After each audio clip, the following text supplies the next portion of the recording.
It's 2 in the morning. Your dog has a perfectly good bed of their own somewhere in the house. And yet, here they are, circling your mattress, settling against your leg, taking up exactly 80% of the space and leaving you the rest. Most people assume it's about warmth, maybe habit, maybe they're just a little clingy. But behavioral neuroscience tells a completely different story. What your dog is doing right now, every single night, is one of the most complex expressions of trust, attachment, in evolutionary biology that exists between two species on this planet. And most owners have no idea. Let's start with the warmth theory because it sounds reasonable. Dogs get cold, you're warm. Simple. But here's the problem. Your dog has access to sunny spots, radiators, a couch, and probably a pile of your laundry on the floor.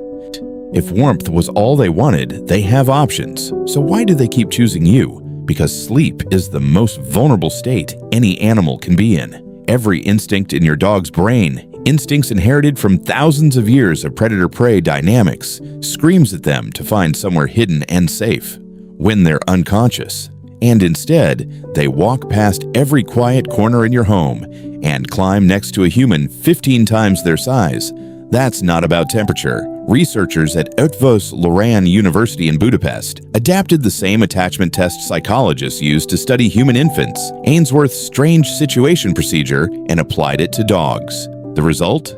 Dogs form attachment bonds with their owners that are functionally identical to the bond an infant forms with its mother. The same proximity seeking, the same distress when separated, the same calm when reunited, the same relief when back together. 61% of dogs tested were classified as securely attached, almost exactly the same proportion found in human toddlers. When your dog chooses to sleep beside you, they are performing the single most fundamental behavior in attachment psychology, seeking closeness to their safe person at the moment of greatest vulnerability. They're not being clingy. They're telling you you're the safest thing in their world. But here's where it gets really interesting, because this isn't just psychology, it's chemistry. In 2015, a team of researchers at Asabu University in Japan published a study in the journal Science, one of the most prestigious scientific journals on the planet. They measured oxytocin levels in 30 dog-owner pairs during interaction. Oxytocin, if you haven't heard the name, is the neurochemical your brain releases when you feel bonded to someone, the same molecule that floods a mother's brain when she holds her newborn for the first time. And what they found was extraordinary. When a dog gazes at their owner and the owner gazes back, both of them experience a surge in oxytocin simultaneously across species. The dog's oxytocin goes up. The owner's oxytocin goes up, which makes the dog want to gaze more, which releases more oxytocin, which makes the owner feel more bonded, which makes them gaze back. It's a loop, a self-reinforcing neurochemical loop that no other animal on Earth shares with humans. They tested the same interaction with wolves raised by humans. The loop didn't activate at all. This co-evolved specifically between dogs and humans over thousands of years of living together. And physical contact amplifies it. Researchers found that just 10 minutes of petting your dog produces measurable drops in cortisol, that's your stress hormone, in both of you. Now think about what happens over 8 hours of sleeping pressed together. Here's a question almost nobody thinks to ask. When did dogs and humans start sleeping next to each other? The answer is basically from the beginning. Dogs are the only animal domesticated before agriculture, before farming, before cities, before writing. Roughly 15,000 years ago, wolves began approaching human camps, drawn by food scraps, fire, warmth. The friendliest wolves, the ones least likely to flee, they survived better. They passed on those traits.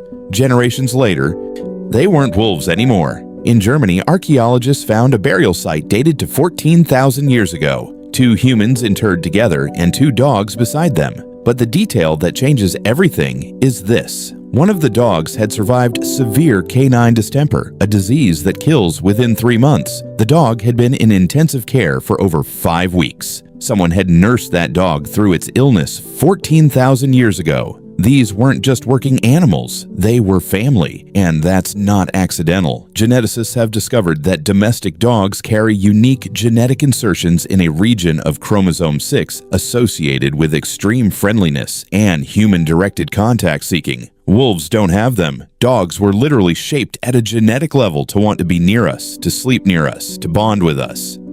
Your dog isn't doing something unusual when they climb into bed. They're doing something that's been selected for across 15 millennia. Now, I want to tell you about a study that nobody talks about because the finding seems impossible at first. Researchers at the Mayo Clinic measured the sleep quality of 40 adults and their dogs over 7 nights using clinical-grade sleep trackers on both. The result? Dogs objectively disrupted human sleep, movement, repositioning, the occasional 3 a.m. stretch that takes out your ankle. Objectively, the data was worse, and yet almost every single participant reported feeling more comfortable, more secure, and more rested when their dog was in the room. How is that possible?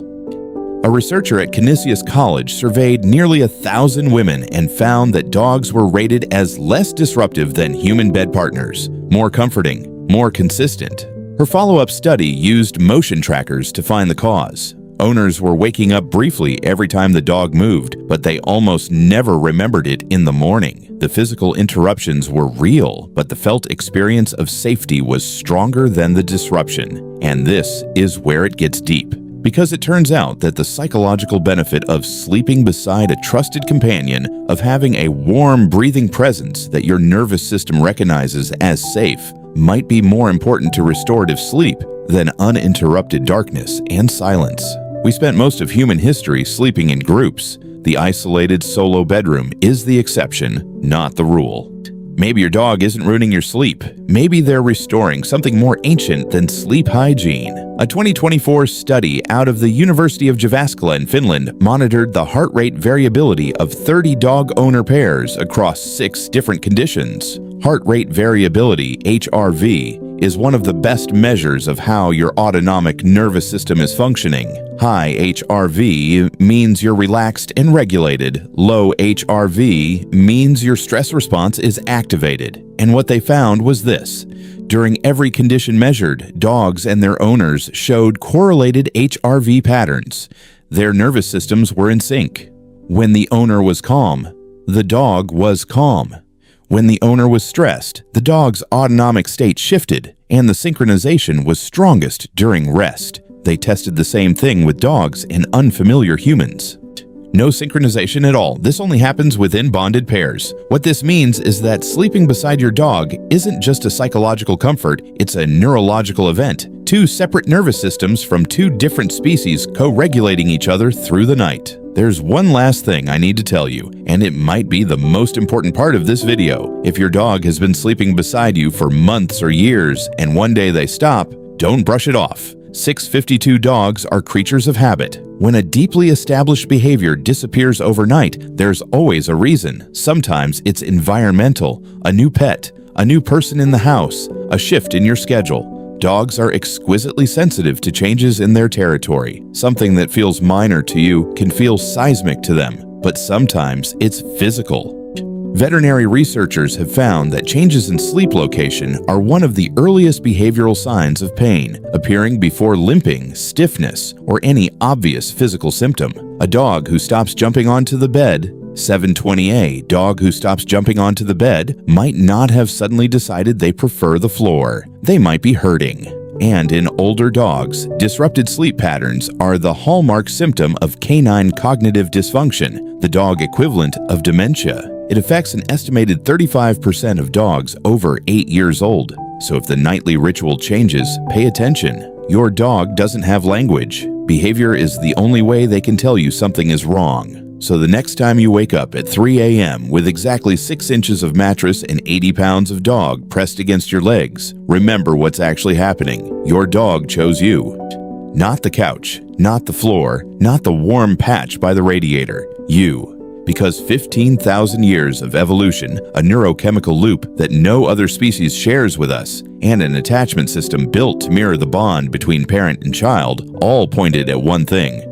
Sleeping beside you is the safest place in their world. And honestly, the science suggests it might be doing something for you too. If this changed how you see your dog, subscribe to this channel and drop a comment below. I want to know where your dog sleeps tonight. And if you want to understand why your dog stares at you with those eyes, that's the next video. And the science behind it is even stranger than you'd expect.